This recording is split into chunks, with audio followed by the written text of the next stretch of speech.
So if you talk to a lawyer, you'll see there are many transactions that it all depends how the transaction is constructed. The banking crisis, that the liquidity crisis, the banks are lending, etc. Most people that are informed about it believe that it's related to certain accounting rules. Because the banks have to evaluate the assets.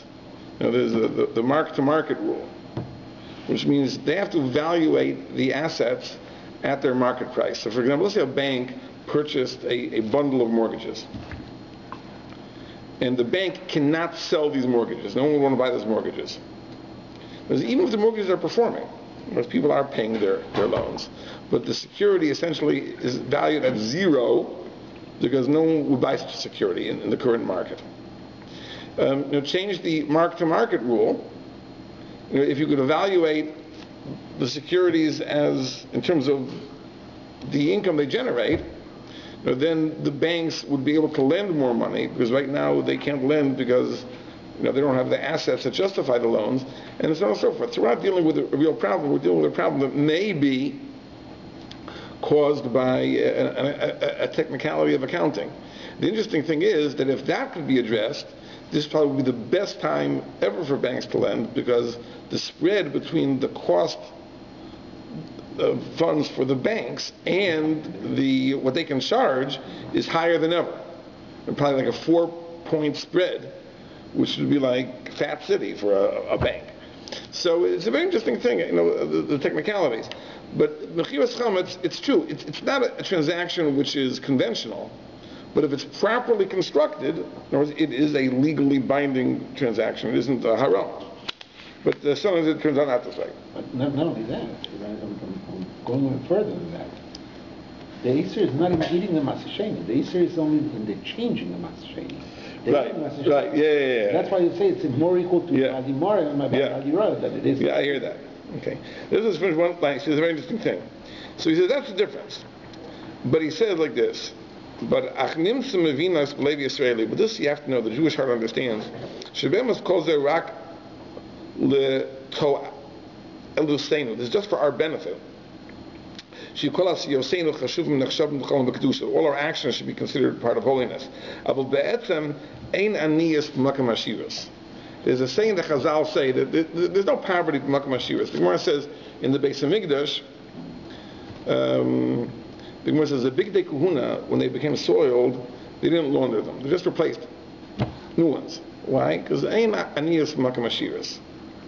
See, nowadays dry cleaning is accepted. In those days, they didn't have dry cleaning. When you laundered a beged, it never came out like a new beged. So if it got soiled, you get a new one. And you're not going to act poor in the Beis Hamikdash where there's this tremendous wealth.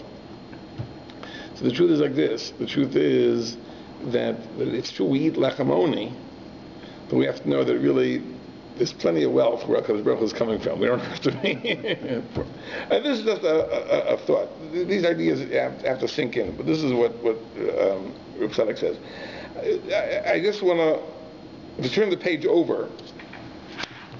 I just want to share with you a very beautiful idea from Reb Tzadok. The words are very simple. This really almost learns itself, this piece.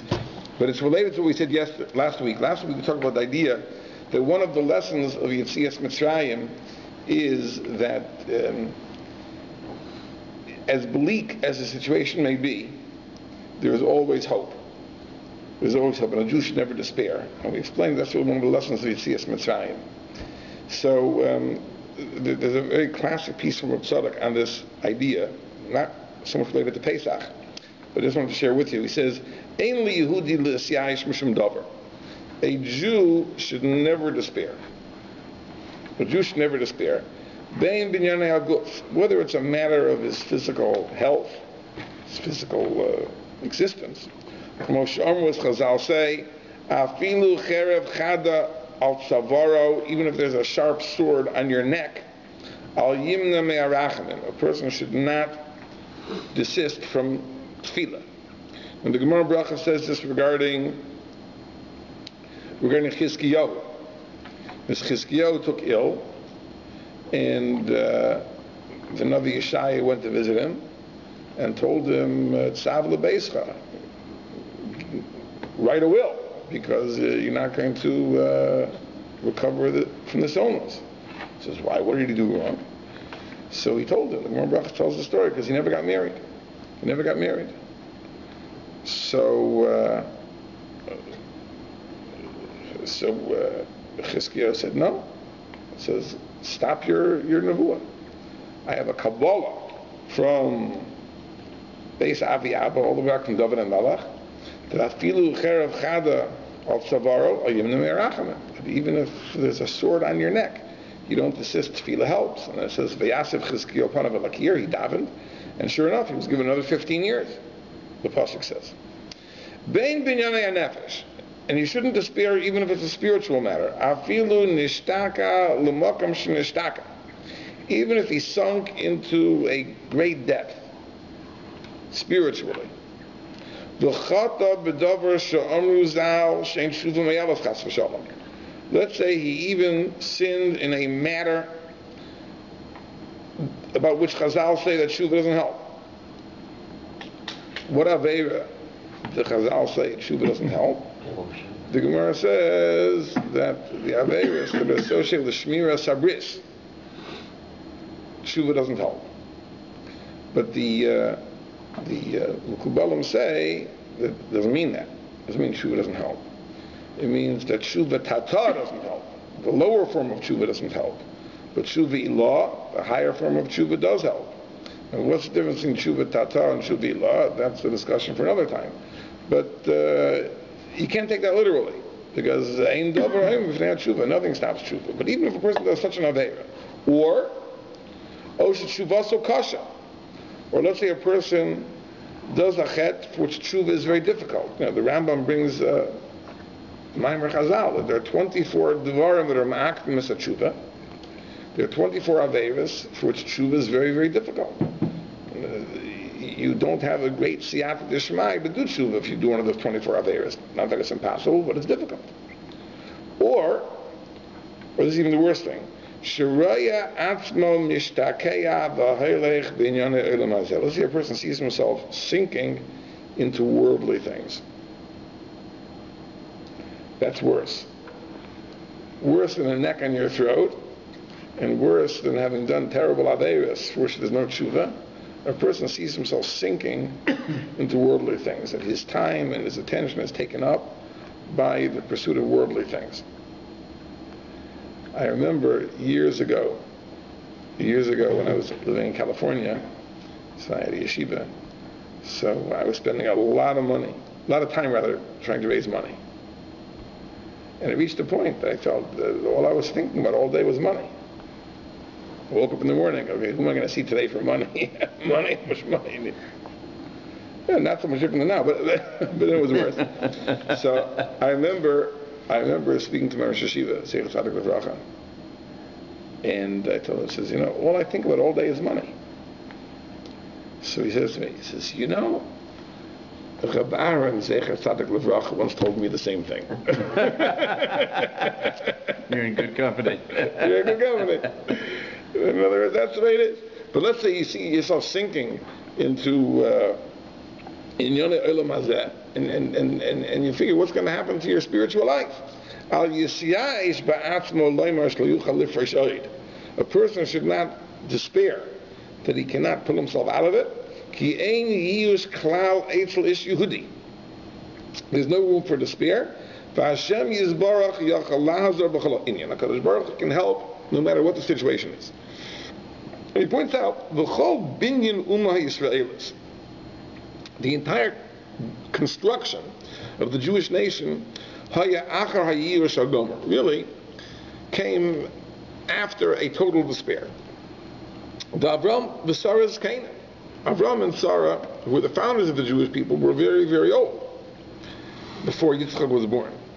And the pasuk says, "Mi milei Avram heinika banim Sarah." Who would have said such a thing? That Avram could have children, that Sarah could have children. It can't be. Shlo ala al das adam oid lahamen zeh. No one could imagine such a thing. Va'afilu achar avtachas hamalach. And even after the malach informed them, or when the three malachim came, and they said that Sarah will have a child. V'sara tzadekas yoda vehemina. She knew and she believed that Hashem Yisbarach kol yachol. She knew that God is omnipotent. V'im kol zeh tzach hakal b'kirba. With all that, she laughed. What do you mean she laughed? So Yerachik etzla lahamin zeh. It was difficult for her to believe this. B'yada ziknas Avram, when she thought, she reflected on his age. The teichein veinu pilot, lashon of the Gemara is that he grinds but doesn't produce. Kamosha amru, v'chein ziknas in her own old age. What are you going to say? Hashem can make a miracle? Also unlikely. If Hashem wanted to give them children, he would have done it earlier, years ago. It's certainly better to minimize the miracle. God doesn't do miracles if they're unnecessary. So it was a power. Now, he's saying an amazing thing, that Sarah really had her doubts. Meaning, because there are things that we know intellectually, but we can't bring ourselves to really feel them. Look, how often do we find ourselves in situations like that? As on the intellectual level, we believe that God can do anything. But when our situation is desperate, we become depressed. We become worried. The Chazon Ish, in the Sefer Emunah B'Tachon, puts it so beautifully. He says there are people that smile at B'Tachon when B'Tachon smiles back at them. In other words, when everything is going well, Baruch Hashem, Be'ezras Hashem, Yirtzeh Hashem, great, everything's going great. And then, when something turns bad, they become desperate, cutthroat. They'll stab the competitor in the back, and they'll do anything to take, an inch of an advantage. Where's the bitachon? Where's the, because now it's, Rav Shlomo Shvaljon told a beautiful story that, I guess in Mea Shearim, one of the neighborhoods, a lot of people, families living close together, and there was a child that was hurt. And the child was crying, and they called, I guess, an ambulance, whatever. This woman was saying, "Don't worry, Hashem Yazor, God will help, have bitachon," telling all her friends. And then she discovered it was her child. And then she started screaming, wailing. Where's the bitachon all of a sudden? Yeah, have bitachon, if you have cheshbon is easy. But, when it's your cow that was gored, it's very, very hard to have bitachon. So even Sarah, that certainly on the intellectual level, she knew that God is kol yachol, but to believe that she could have a child, it was difficult. But the truth is, that was part of the kavanah. Me'es Hashem haisus. This was deliberately done by God. She'iyeh binyan hu'uma dafkar achar hayish hagom. That the construction of the nation be specifically after absolute despair. Shlohem in shumad, no person would have believed. Vafilu Sarah, shetipakiroid. Kizeh kol adam Yisraeli. This is what a Jew must be. Lahamin, to believe, she'ein lehisya'ish klal. Del oilam Hashem Yisbarach yachol lazar. Hashem can always help. Vayipalim Hashem dover. Is there anything beyond God? And if you can't ask, why does the HaKadosh Baruch Hu do it this way? Why does it do it that way? By HaKadosh Baruch Hu makes no difference. Now, the Chen HaYeshua L'Asid. When we talk about the Yeshua, the salvation of Yemos Mashiach, it's the same thing. The pasuk in Yeshayim, Mihem and Lishmo Aseinu. Who would have believed? Who would have believed what we hear? Mashiach comes, all the problems are solved. Who would have believed such a thing? In other words, it's incredible.